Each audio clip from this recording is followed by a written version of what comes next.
สวัสดีครับสมาชิกท่านผู้ชมทุกท่านสำหรับคลิปนี้ผมจะมาคำนวณสูตรพิเศษล่างเน้นตรงนะครับให้ชมกันนะครับแต่ก่อนจะมารับชมเรามาดูคำเตือนกันก่อนนะครับคำเตือนคลิปวิดีโอนี้จะทำขึ้นเพื่อความบันเทิงและสนับสนุนฉลากกินแบ่งรัฐบาลเท่านั้นไม่มีใครรู้ได้ว่าเลขจะออกอะไรตัวเลขที่ได้จากการคำนวณเป็นการคาดเดาไปตามสูตรโปรดใช้วิจารณญาณในการรับชมกันด้วยนะครับหากชอบแนวทางแบบนี้ก็ฝากกดติดตามกดกระดิ่งการแจ้งเตือนไว้ด้วยนะครับจะได้ไม่พลาดคลิปใหม่ๆจากทางช่องสูตรหวยไทย56โชคดีครับต่อไปเรามาเริ่มคำนวณกันดูนะครับเสร็จแล้วได้ทั้งบนตรงล่างตรงสูตรนี้พิเศษเนาะยืน15 งวดเรายังไม่หลุดเนาะ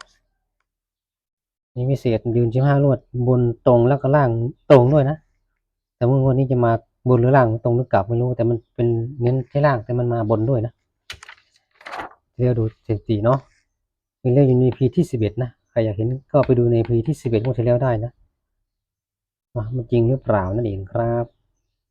จนกันได้06เนาะบนตรงได้06 92ข้างบนออก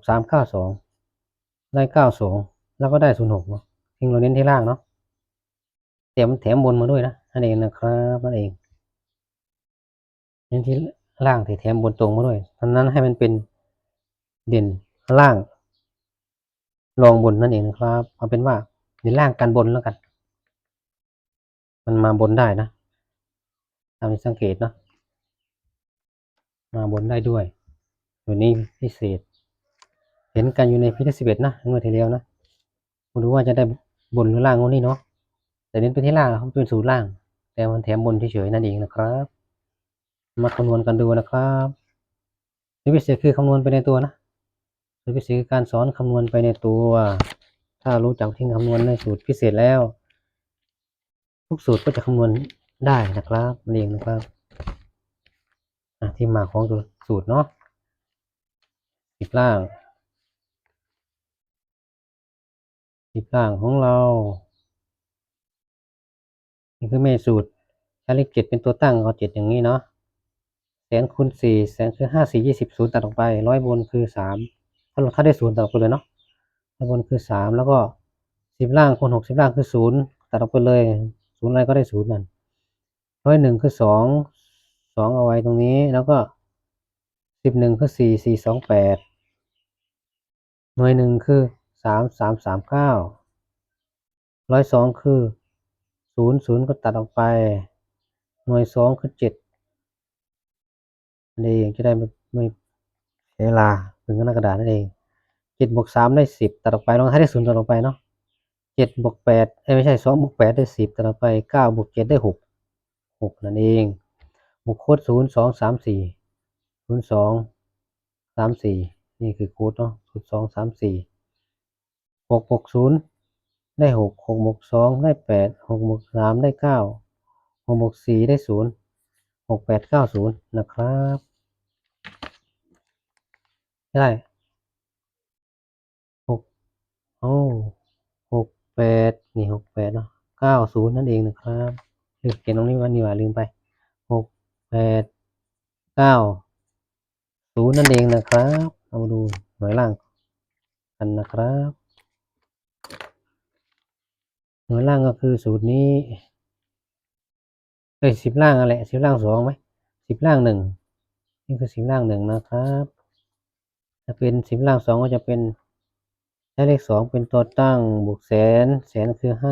5หมื่นคือ0ต่อไปร้อยบนคือ3 3 2 6ก็เอง3 2 6หน่วยล่างคือ6 11คือ4 4 2 8 102คือ0ตัดออกไป12คือ1 1 2ได้2 104คือ7หน่วย4คือ6 6 4 24นั่นเองนะครับเท่ากับผลบวกคูณ2เนาะเอาเป็นว่า8บวก28บวก2ได้0ตัดออกไป2บวก8ได้0ไม่มีนะ5บวก5ได้0 6บวก4ได้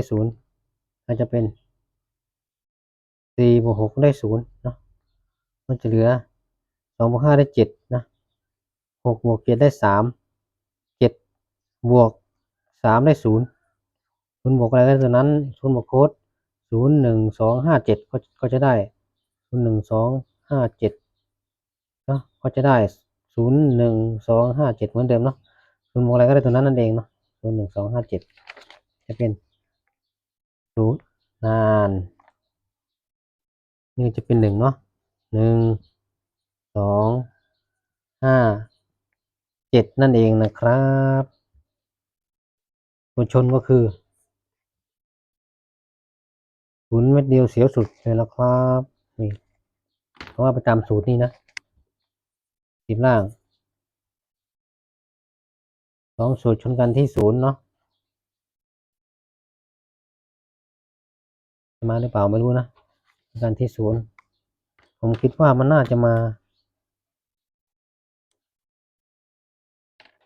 บนนะเลข0 0ไม่น่ามาล่างในงวดนี้นะเข้าเฉยๆเนาะเขียนสถิติลงก่อน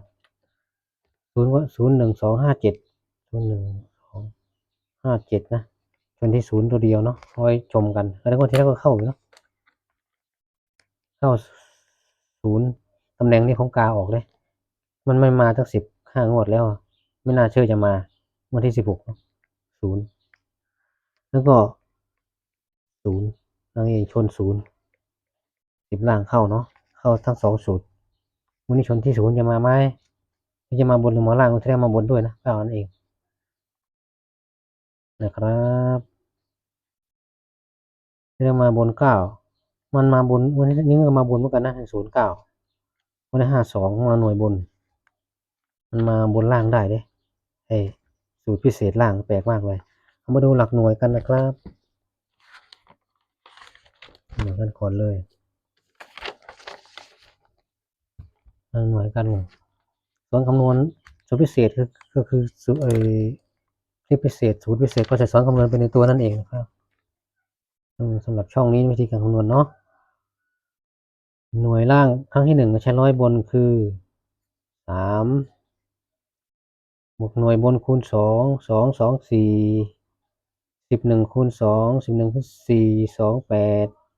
หน่วย1คือ3 103คือ2หน่วย3คือ103คือ2หน่วย3คือ9เนาะ9 2 18 104คือ7 14คือ3แล้วก็ผลบวกคูณ3บวก7ได้10ตัดออกไป8บวก2ได้10ตัดออกไปแล้วก็7บวก1ก็ได้8นะครับนี่3บวก4ได้7 8บวก3ได้1หยิบถึงก็ได้8บวกคูณคืออะไร013เอ้ย01237 01237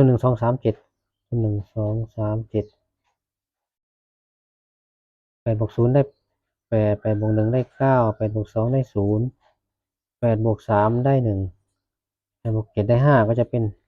89015เนาะจะเป็น89015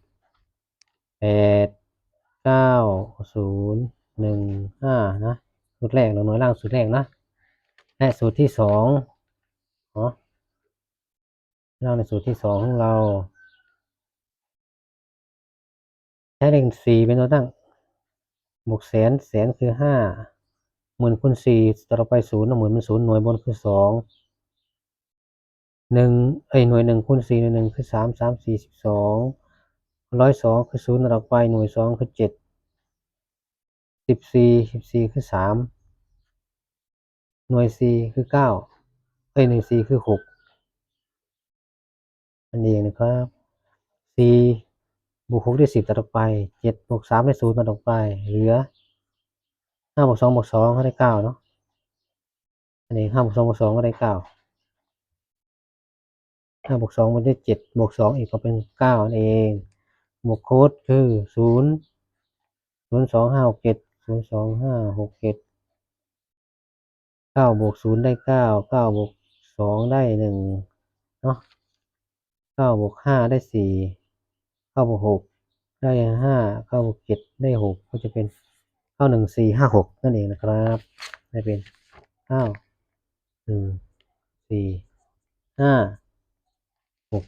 นะครับ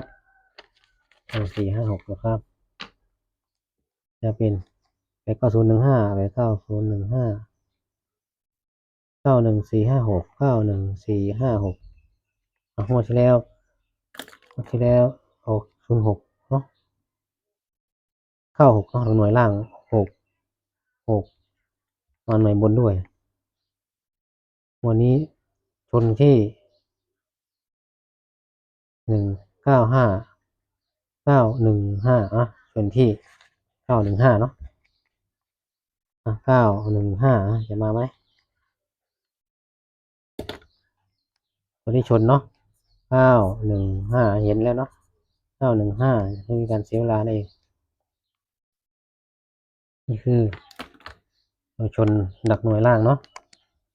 915 นี่คือตัวชนมาจับคู่ล่างจะได้เป็น09 01 05นะจะได้3ชุดนี้เนาะจะเป็น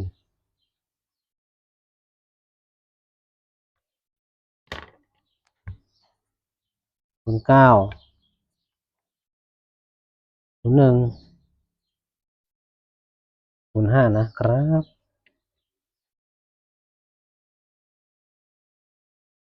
9 01 05นะใครชอบบนจัดบนชอบล่างจัดล่างมันมาได้ทั้งบนทั้งล่างเนาะเขียนไว้ตรงไหนดีตรงเล็บตรงนี้นะอาจมาได้เนาะทั้งบนและล่างนะทั้งบนและล่างสำหรับสูตรนี้เนาะก็เห็นมันมา92งวดที่แล้วเนาะ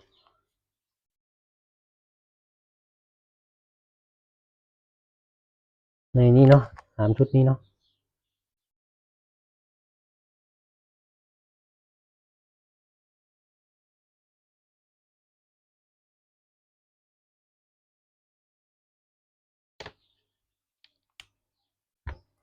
บนยังไม่คำนวณนะแต่ผมชอบไปที่บนมากกว่าล่างนะ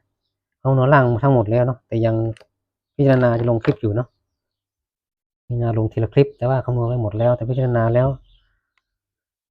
ถ้าดูสูตรใหญ่ศูนย์จะไม่เด่นล่างหลัก10เนาะถ้ามาน่าจะมาหลักหน่วยเนาะกลับไปด้วยก็ได้นะเนี่ย990เนาะ0110เนาะข้างล่างนะ50เนาะระวังล่างออกตัวกลับนะเพราะว่า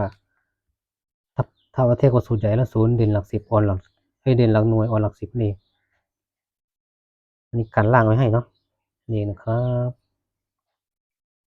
ถ้าเอามาเทียบชุดเด่นนะเด่น10หน่วยแต้มมันอะไรนะแต้มมัน467แต้ม10หน่วยล่างมันเด่นอะไรนะแต้มเด่น4 6 7 5 8เนาะอันนี้คือแต้มล่าง4 6 7 5 8เนาะลองเทียบชนถ้าเอาแต้มก็จะติดแค่สูตรนี้เนาะเดียวอะไรถ้าใครชอบเลขแต้มก็วัดล่างไปชุดนี้ชุดเดียวเลย05แต่ถ้าเอาเทียบเด่นด้วย09มีกี่สูตร09 1 0.9มี1มี2มี3สูตรชนที่3นะถ้าเอาเป็น5สูตรเนาะแต้ม1 0เอานี่5สูตร09ก็อยู่ที่3เนาะ3.1 2 3และ01ถ้าแต้มด้วยล่างด้วยแต้มไม่ได้เนาะเพราะ09ไม่มีแต้ม01ก็ไม่มีแต้มถ้า01มี01ก็จะเป็น1 0 1 0ก็จะ3สูตรเหมือนกัน3จุด05แต้ม1สูตรแล้วก็ล่างอีก4สูตร05มีแต้ม1นะมีแต้ม5และ